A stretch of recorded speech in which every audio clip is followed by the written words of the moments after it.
माँ Janaki series present. प्रेम से बोलो दुर्गा भवानी की। Aditya digital recording studio Mission चौक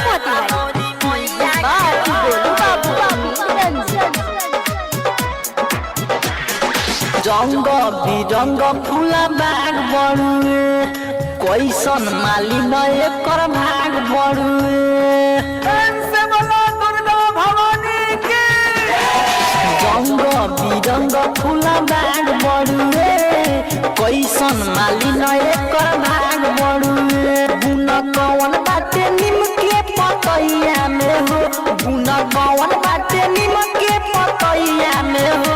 काहे अहौल भावेला मोरी मैया के हो, काहे अहौल भावेला मोरी मैया के हो।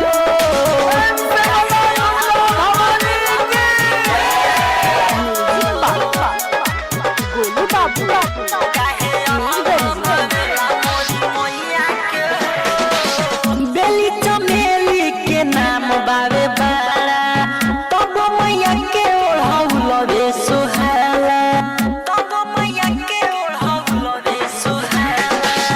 लवंग इलायची संगे किसमी सभी चढ़े, घिउवा के दिया बाती दिन रात जड़े। इहे लागेला सुहावन काहे मैया के हो, इहे लागेला सुहावन काहे मैया के हो।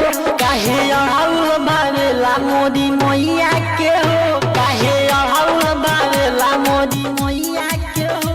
प्रेम से बोलो दुर्गा भवानी की। गोलू बाबू